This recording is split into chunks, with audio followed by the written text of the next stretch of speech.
Emmanuel Macron sofreu uma derrota humilhante e dissolveu o parlamento francês. O que algumas pessoas acharam que foi um golpe, né? Você viu a direita falando que foi golpe? Ah, eu vi, cara, os viu? portal de direita aí, falando, Macron deu um golpe. Deu um golpe. Ah, pelo amor de Deus. É Cara. que eles não entendem como é que funciona o sistema francês, né? Não é, cara, mas assim, ó, É má vontade, né? cara, o pessoal, se não der pra fazer uma manchete pra pôr uma sireninha, o emoji da sireninha, boa. O sabe bomba, aquela sirene? bomba, é uma bomba urgente. Não vale a pena, entendeu? Tem uns perfis assim que são realmente... Não. Eu tô parando de seguir todos. Como fez bomba urgente e agora é a hora, tirei. Entendeu? Não tenho mais Então, saco domingo disso. à noite já tava lá, o Macron deu um golpe. Eu falei, cara, o que será que o Macron fez? Não Você fez sabe o nada. que pra mim é bomba? Sabe? Puxa, fiz um prato gostoso de comida. Bomba, o Silvio trouxe um torresmo antes do cara. Isso pra mim é uma notícia Pois boa.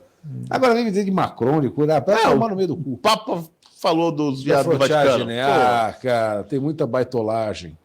Então, Isso aí. ele convocou as novas eleições após a vitória da União Nacional liderada por Jean Bardella, né? O presidente francês anunciou dissolução do parlamento, que é a Assembleia Nacional, né? E convocou as eleições antecipadas após uma derrota significativa de seu partido, que é o Renascimento, nas eleições parlamentares europeias. O RN obteve 31,5% e 32,4% dos votos, praticamente o dobro do partido do Macron. Né? O RN é a União Nacional. Né? Marine Le Pen está afiando o garfo e a faca. Né? Sim. Está botando o babeiro, Paulo? Olha, bom, primeiro eu queria falar sobre o sistema francês. Você pode aumentar de novo ali na tela para nós? Opa. Primeiro a gente tem que falar sobre o sistema francês. Eu acho que o Silvio pode falar melhor sobre isso. Sim. Mas o que é o sistema francês? Né? A França tem um regime misto de presidencialismo e parlamentarismo. O que é um caralho, né? É algo quase único no mundo. Talvez Israel é mais ou menos parecido. Se bem que em Israel... Tem presidente e primeiro-ministro. Se bem que o presidente em Israel não tem a força que o presidente da França tem. Não tem. Na França, o presidente realmente tem muita força. O mandato lá é de 8 anos, se eu não me engano, de 8 anos. Né?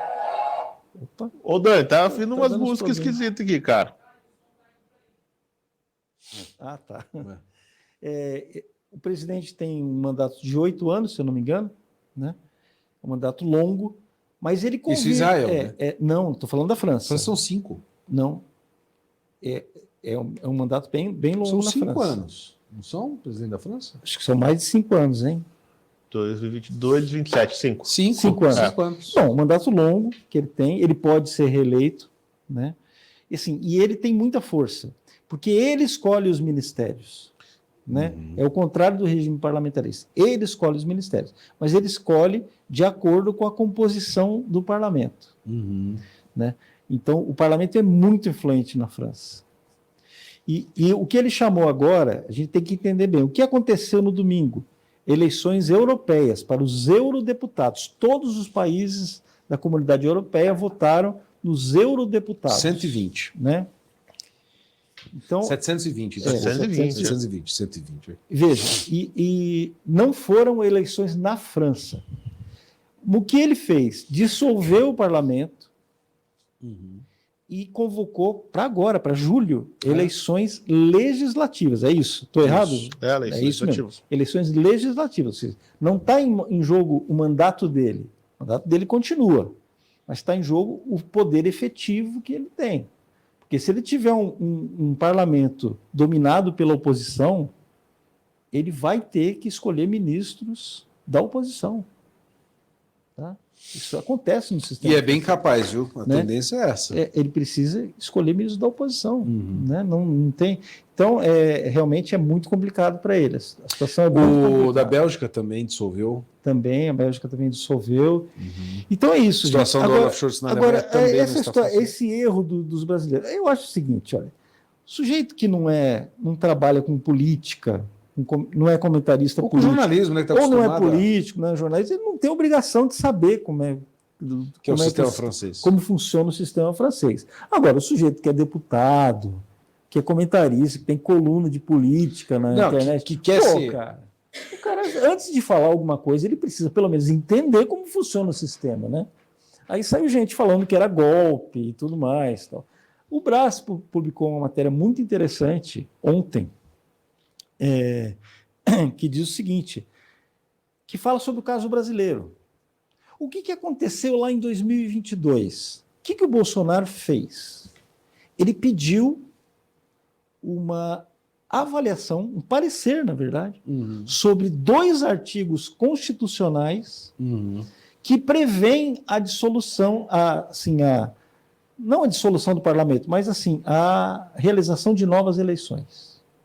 São artigos constitucionais. Ele não estava discutindo nada fora da lei. Interpretação de artigos Interpretação de artigos que nunca foram usados. Só que aqui no Brasil, isso está sendo considerado crime. Então é preciso lembrar isso. Está sendo considerado tentativa de golpe de Estado. Tentativa de golpe de Estado. O sujeito pediu uma avaliação sobre a aplicação de dispositivos constitucionais que ele não fez. Não, e ele pediu, e o importante é dizer, por que ele pediu? Porque nunca foi feito. Então não tem precedente, feito. Então você precisa entender. Não tem precedente, mas está na Constituição. Exato. No caso da França, tem precedentes, sim, mas são raros. Mas aconteceu. Né? A última vez que aconteceu foi em 97 com o Jacques Chirac. Jacques Chirac. Então, foi quase 30 anos que aconteceu isso daí. Mas aconteceu. Né? Que, aliás, segundo Lula, é o atual presidente da França. Né? Não, o Sarkozy, né, que ele falou, né? Que depois do Jacques Chirac, quando o Jacques Chirac fez isso, ele também estava na mesma situação que o Macron, que não tinha votação europeia, mas estava em minoria. E foi meio aquela coisa que o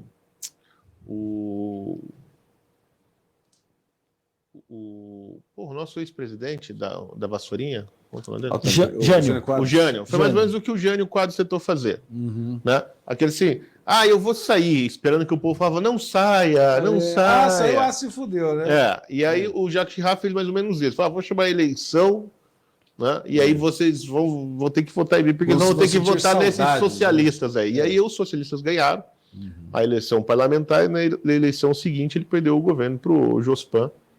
Lionel Jospin, né? O Lionel Jospin, que fez o governo socialista durante muitos anos, acho que até entregar pro Sarkozy, se não me engano. Acho que foi. Não lembro se teve alguém antes ali. Não, teve sim. Teve um governo de direita. Não, acho que foi o Sarkozy, né? Foi o Sarkozy. Bom, enfim, é um dispositivo que é usado lá na França.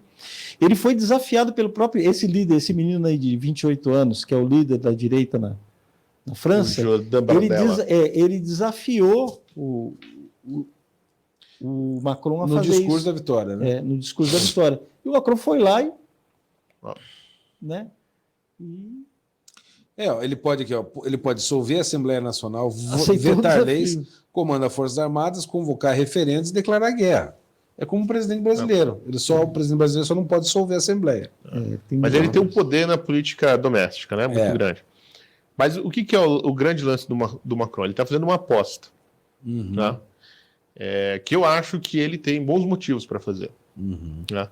O que ele está apostando? Que o francês, vendo o resultado da eleição europeia, em que a reunião nacional fez o dobro dos votos do partido do Macron. Desculpa, e o dobro Silvio, como é que é o nome do que veio? Não, que segundo o Wikipédia, tá? Jospin. Não, foi Macron, o Hollande, Sarkozy, Jacques Chirac. Teve o Hollande. Jacques Chirac, o Mitterrand, aí o Giscard, de 74 a 81. Aí o Alain Poher, Pompidou e tal. Mas não tem o Lionel Jospin aí? Tem. Foi o Chirac e o Jospin. O Jospin foi presidente. Sim. Como não está aqui? Tá um bang. Ou ele foi só primeiro-ministro? Acho que foi primeiro-ministro, cara. Pode ser. Ele foi só primeiro-ministro. Não foi presidente. Pode ser. Ele perdeu para presidente para o Chirac depois. Pode ser. Como é que era o nome dele? O Jospin? Lionel Jospin. Bom, mas o que ele está fazendo? Ele está fazendo uma aposta. E essa aposta é o quê? Que foi primeiro-ministro. Vendo o resultado da eleição europeia, Tá em que vivo. teve esse crescimento muito grande da direita populista francesa, e essa redução muito grande também, tanto do partido, né, de centro-esquerda dele, o Partido Liberal, quanto dos socialistas, o francês vai ficar com um cagaço na eleição doméstica. E na eleição para a Assembleia Nacional vai votar centro. Né, vai optar pelo centro para não ter radicalismo. Que é o Macron. Que é o Macron. Né? É bom lembrar que o Macron, na França, ele é considerado um político de centro, ele não é considerado um esquerdista. É porque tem nego muito mais comunista que Muito mais. Não, o Macron, ele é um liberal, assim, ele é meio um Dória, um Eduardo Leite. Ele é um cara assim, meio Faria Lima. Porque, veja, ele fez a carreira do Partido Comunista e traiu o Partido Comunista. Saiu do Partido Comunista e montou um movimento de rua. É um Dória Trudeau, assim. Ele montou um MBL. Isso. Né? E começou a ganhar eleições com esse movimento dele. Bom, o que acontece? Ele está fazendo essa aposta, que eles vão votar. Agora, o que acontece? Eu acho que ele tem razão, alguma razão em fazer essa aposta. Bom, primeiro assim, ele fez um gesto que é um gesto grandioso e significativo de ouvir a população, né, viu que há uma insatisfação do eleitor com o partido dele, embora seja na Assembleia do Parlamento Europeu, e falou, bom, a maior parte dos franceses votou contra o meu partido. Então, talvez eles estejam preferindo um parlamento diferente. Né? Então, se ele não há o que fazer, eu vi até uma entrevista que ele deu ao Le Figaro hoje, ele disse, não há o que fazer, né, a não ser dissolver o parlamento e chamar novas eleições. Assim, é a melhor maneira de recolocar a conversa, porque ele falou assim, eu não acredito em pesquisa de opinião. Né? Eu só acredito no trabalho feito. Agora a gente vai ter que começar o trabalho de convencimento, né, porque ele vai entrar em campanha, vai votar no partido dele e tal, e ele está convencido de que a eleição vai dar boa para ele. Mas é uma aposta, na verdade. Agora, por que eu acho que é essa a razão? Porque políticas... a política externa, a política internacional e a política doméstica nem sempre coincidem. E elas nem sempre são defendidas com a mesma intensidade pelos mesmos grupos. Então, por exemplo, você veja bem, né? A direita ela é muito unida com uma série de princípios de política doméstica, certo? Não é contra o aborto, é pró-arma, né, que é encarceramento de bandido, é mais ou menos liberal em economia, né? Uns poucos mais, uns poucos menos, mas entende assim, que tem que ter menos gastos do governo, etc, etc. Em política externa, já é tudo muito diferente. Tem os duguinistas, né? Tem os atlantistas, tem o pessoal que acha que tem que fazer negócio com ninguém, tem o pessoal que, assim, que é conservador, liberal, não sei o quê, mas acha que tem que ter um monte de barreira econômica mesmo. Os ultranacionalistas. Então, né? Tipo... tem os militares que estão lá fazendo acordo com a China, tem de tudo. Cada um vê o cenário internacional de um jeito. E lá o que acontece? A eleição do parlamento europeu, primeiro, o Front ele deu um passo para trás, o que não chama mais Front, né? A União Nacional deu um passo para trás. Ele já assim não é um partido eurocético. Não. Né? E não quer sair da União Europeia, quer reformá-la. Né? Vou mostrar aqui, ó, Silvio. E ele deu um passo para trás. E quais são os assuntos chaves? Ó, o campo azul, verde e azul claro, à direita, né?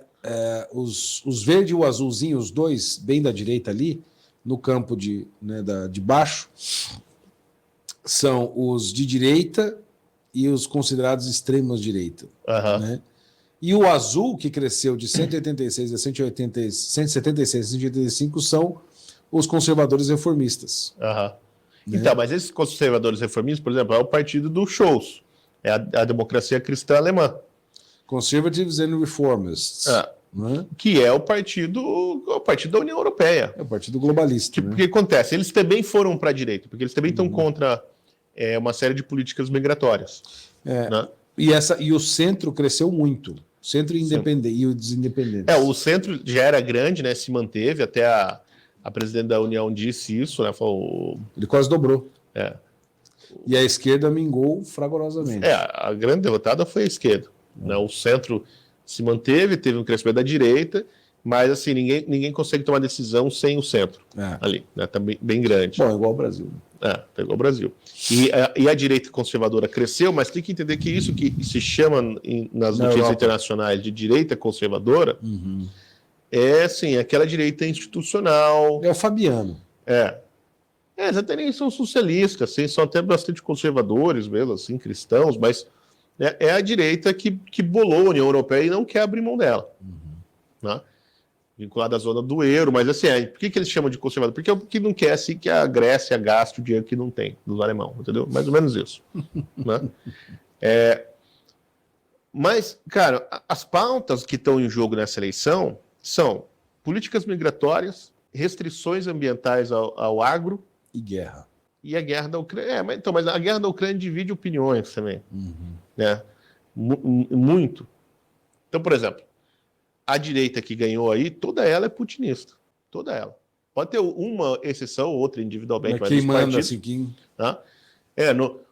No máximo, né, eu até estava vendo a entrevista com os caras da AfD, eles falaram assim, nós não somos a favor da Rússia, nós só queremos que a guerra acabe. Nós somos contra a guerra, queremos o fim da guerra. E o melhor jeito de acabar com a guerra é a Alemanha parar de mandar arma e ajuda para a Ucrânia.